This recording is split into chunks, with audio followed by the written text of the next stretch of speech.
Pre budget में क्या strategy रहेगी। जानते हैं एक ऐसे इंसान से जो इन बड़े इवेंट्स पर नॉर्मली एक शानदार स्ट्रैटेजीज हमारे लिए लेकर आते हैं। केडियानॉमिक्स के फाउंडर सुशील केडिया जुड़ गए हैं, उनसे बात करते हैं। Sushil ji, good morning. और गुड मॉर्निंग। लग रहा है आप अपने नए ऑफिस में हैं और बहुत जल्द खैर वो पूरे ऑफिस को हम देखने की कोशिश करेंगे। खैर एनीवे, मार्केट में इस समय बजट से पहले सुशील जी क्या स्ट्रैटेजी बना रहे हैं? कोई एक स्ट्रैटेजी बताइए हमारे व्यूअर्स के लिए निफ्टी बैंक निफ्टी पर। देखिए, कभी भी जब बड़ा इवेंट होता है, कोई भी बड़ा इवेंट, आप ये कॉर्पोरेट रिजल्ट्स पे भी कर सकते हो। हम नॉर्मली ऑप्शन स्ट्रेटजीज पे बात नहीं करते हैं क्योंकि मेरी पर्सनल बिलीफ है पूरा ऑप्शन फाइनेंस एक होकस पोकस है, कल्चरल चीज है, कोई मैथ्स नहीं है उसमें।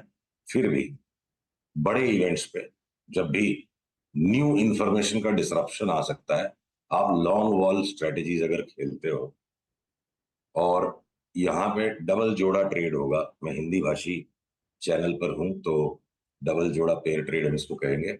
आप क्या करो कि कॉस्टली स्ट्रैडल बेच दो और सस्ते वाले स्ट्रैडल्स खरीद लो। तो फॉर एग्जांपल, आप निफ्टी पे 400 पॉइंट ऊपर और 400 पॉइंट नीचे के एक एक कॉल पुट बेच दो, महंगे वाले। और 10 गुना, 12 गुना, 15 गुना आपको कॉल पुट्स उल्टी साइड के खरीदने मिल जाएंगे।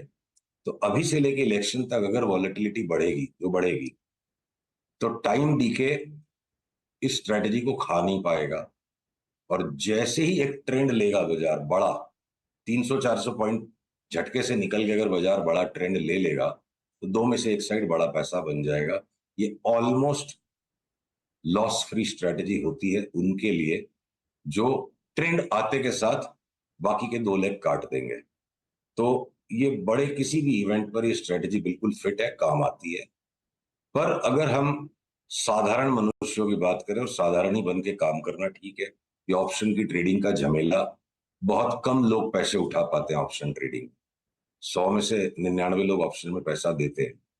तो हम साधारण बात करें, पिछले 40-42 वर्षों में आप 47 बजट पकड़ लो, इंटरिम्स को भी ले लो, तो 92% प्रोबेबिलिटी है कि जो भी प्रिवेलिंग ट्रेंड है बजट के एक दिन पहले तक, पिछले 15 दिन का ट्रेंड, एक महीने का ट्रेंड, 45 दिन का ट्रेंड, बजट के बाद बाजार बिल्कुल उसका उल्टा हो जाता है।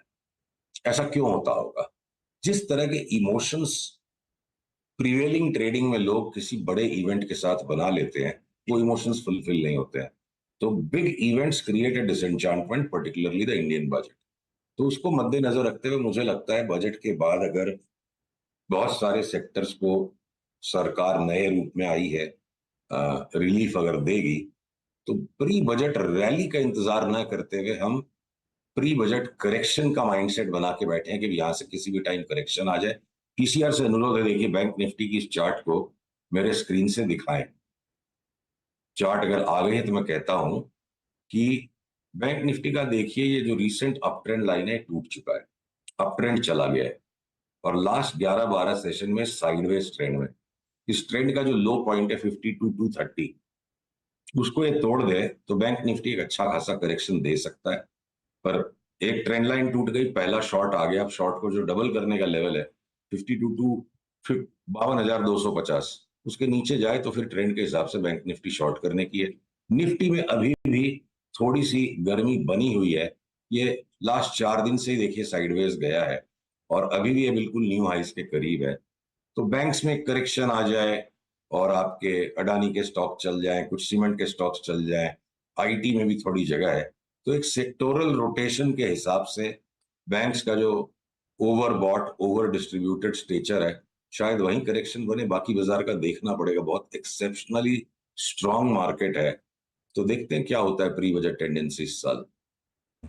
ये तो है, खैर मार्केट में बहुत एक्सेप्शनली स्ट्रांग है इस समय।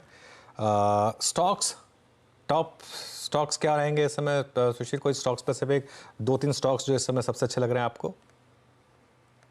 देखिए, आपकी एयरलाइन स्पेस में रंग आते जा रहा है। तो इंडिगो ने भी जो करेक्शन दे दिया था, अब शनय शनय शुरू हो गया। हम थोड़ा सा इंतजार कर रहे हैं। स्पाइस जेट ज्यादा वॉलेटाइल है, हो सकता है उसमें 15-20% तक की भी एक करेक्शन बने और उसको हम दबोचेंगे for a big mega move तो एक आपकी जो भी डेवलपमेंट्स हैं, क्या पता क्रूड का बड़ा स्लाइड जस्टिफाई कर देगा कि एयरलाइन के स्टॉक्स में सस्टेन्ड अप मूव आ जाए 3-6 महीने। केमिकल्स में हम लगातार बरकरार रहेंगे। अब एचपीसीएल बीपीसीएल की चार्ट्स बिल्कुल तैयार हो चुकी हैं जोर से ऊपर का जंप लेने के लिए। आई थिंक खाली एक क्रूड के करेक्शन को, जो इल्यूसिव सी मूव दे रही है क्रूड की चार्ट, वो थोड़ा करेक्शन एक्टिवेट जब हो जाए तो मुझे बीपीसीएल एचपीसीएल में लार्ज कैप्स में बड़ी मूव लगती है। हम कुछ शॉर्ट साइज में भी ट्रेड्स हैं। देखिए डॉक्टर रेड्डीज ने कल शॉर्ट सेल सिग्नल दे दिया, और ये चार्ट देखने के लिए अचंभा करने वाली लग सकती है। पीसीआर अगर कृपया इस चार्ट को दिखा पाए, मुझे डॉक्टर रेड्डीज में लगता है कि 6500 की अब तेजी नहीं है और ये 5000 का भी घर तोड़ दे। तो रोटेट हो रहे हैं स्टॉक्स। सेम तरीके से सन फार्मा में भी बड़ा करेक्शन अब बनना शुरू हो गया है। 20-25% डॉक्टर रेड्डी सन फार्मा दोनों घट जाए, अगला नंबर क्या पता डीवीज का आ सकता है। वो चार्ट अभी भी इल्यूसिव है। और अगर एसीसी अंबुजा, जो अडानी के दो सीमेंट स्टॉक्स, जो लगता है बिल्कुल उनकी पीक पूरी हो गई, दुनिया भर के और दूसरे सीमेंट के स्टॉक्स हैं जहां मुझे लगता है अब से लेके दी 4 रुपया सीमेंट की बोरी का भाव बढ़ गया तो माल बेच दो। ये 4 रुपया 6 रुपए के फ्लक्चुएशन होते रहते हैं, और ये सब सीजनल चीजें हैं। सीमेंट में सस्टेन्ड अप ट्रेंड है। लार्सन एंड टूब्रो बढ़ेगा। तो वही पुराने हमारे सारे बेट्स हैं। कोई एकदम से बाजार के इस लेवल पर बहुत नए नए स्टॉक्स को ढूंढने का भी मन नहीं करता, कितना संभालेंगे। अच्छा सुशील जी, अभी जिस दिन वो एचडीएफसी बैंक का क्रैक आया था उस दिन एसबीआई थोड़ा शूट अप हुआ, तो एक तुलना, ये पूरा बाजार तुलना कर रहा था, मैं भी कर रहा था, हम सब बात कर रहे थे इस पैनल पे कि क्या बैंक निफ्टी को एसबीआई संभालेगा, पीएसयू बैंक संभालेंगे। अगर एक कंपैरिजन करना हो बिटवीन पीएसयूज और प्राइवेट बैंक्स, और अगर अल्टीमेटली प्रश्न मैं ये पूछूं कि अगर बैंक निफ्टी को संभालना है, चलाना है, तो अब लीडरशिप किसके पास होगी, इस पर आपका नजरिया? वीरू, सबसे पहले तो मैं आपसे माफी मांगूंगा, और आप एश्योर कीजिए आप मुझे माफ कर देंगे। आप एश्योर कीजिए, फिर मैं आंसर देता हूँ। है? हाँ कुछ करेंगे नहीं सर, कोई चलेगा। दिक्कत की बात नहीं है, हम बुराई नहीं कुछ मानते नहीं सर। चलेगा। कुछ नहीं चलेगा। क्यों क्यों चलाना है हमको? हमको हमको कोई ने मैंडेट दिया है चलाना है? हाँ, नहीं चल नहीं चलेगा तो कैसे चलाएंगे? हाँ, तो एचडीएफसी क्यों, ये एसबीआई की चार्ट आप देखो। वो गाना था ना, जिसकी एक लाइन थी, सबका नंबर आएगा। हाँ, तो सबका नंबर आएगा बैंक्स में। मतलब ये एसबीआई की चार्ट जो है, इस पे कोई स्टैंप तो लगी हुई नहीं है कि ये जीवन भर बढ़ती ही रहेगी। ये भी बिल्कुल तैयार है, और पूरी बैंक निफ्टी के साथ इसको भी ढेर होना है। तो तो यहाँ मतभेद है, और इसलिए मैंने क्षमा याचना कर ली, और थोड़े स्ट्रांग शब्दों में इसलिए कह रहा हूं कि जिनकी चार्ट, जिनकी सोच थोड़ी हटके होती है, उसमें ध्यान लोगों का लेट से जाता है। मैं अपनी गर्दन बाहर निकाल के बात करने को तैयार हूं, बिल्कुल भट्ठा बैठ जाएगा बैंकों का। तो एसबीआई चला देगा बैंक निफ्टी को, ये चला देगा, ये सब हमारी उम्मीदें हैं। एंड किसी भी बुल का सबसे बड़ा शत्रु उम्मीद होती है। उम्मीद पे दुनिया कायम है, बुल मार्केट कायम नहीं होते। बुल मार्केट वरीज पे कायम होते हैं। तो मुझे किसी भी बैंक की चार्ट में कहीं जगह नहीं दिखती कि किसी भी तरह से कोई तेजी हो जाए। कारण क्या बनेंगे वो आने वाला समय हमें दिखाएगा, न्यूज़पेपर में पढ़ लेंगे उन कारणों को। और सुशील जी, इसमें बुरा मानने वाली बात क्या है? मूल्य, प्राइस, प्राइस की दूसरी तरफ बायर होता है, एक तरफ सेलर होता है ना? इसमें बुरा क्या मानना?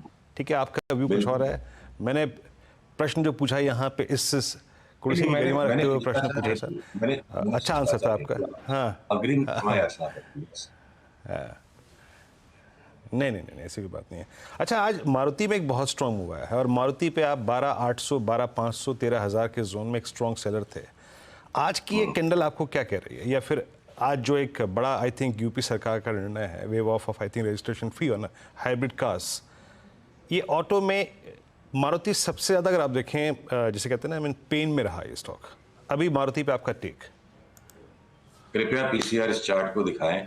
देखिए अप्रैल के महीने में जो मारुति के भाव आ गए थे 29 अप्रैल को, वो भाव के बाद अभी तक ये साइडवेज ही घूम रहा है, और ये एक शॉर्ट टर्म ट्रेडिंग के लिए एक पैटर्न था यहाँ पे कि एक ब्लिप आ जाएगा।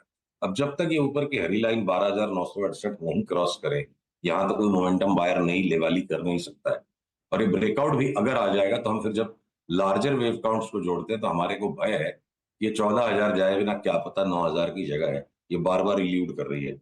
तो हमें अगर फैसला लेना होगा अपने निवेशकों के लिए, तो हम ये कहेंगे मारुति को इग्नोर कर दो। इस पे व्यू लेकर दोनों साइड पैसा लग सकता है। ये बिल्कुल छद्म रच रही है चार्ट, और ये फ्लक्चुएशंस हैं, कहीं क्लियर ट्रेंड नहीं है, तो इसमें चपेट में आ सकता है आदमी। ऑल राइट, चलिए सुशील जी बहुत बहुत शुक्रिया आज हमारे साथ जुड़ने के लिए। और अब आपसे अगले ट्यूसडे को बात होगी, और उसके बाद बजट वाले दिन तो खैर आपसे हम रिक्वेस्ट करेंगे कि आप रहिएगा हमारे साथ। उस दिन खास बातचीत होगी, बिल्कुल। वो भी ट्यूसडे को ही है वैसे। चलिए शो को यहीं समेट लेते हैं। मार्केट इस समय ठीक है, मोमेंटम इस समय मिड कैप्स में है, हालांकि मिड कैप इंडेक्स कोलैप्स हुआ हायर लेवल से। निफ्टी लेकिन मोर और लेस उसी रेंज में है, 24,350 से 24,400 जो फर्स्ट रेजिस्टेंस था। नीरज जी आ गए ट्रेडर्स हॉटलाइन लेकर। Neeraj ji good morning.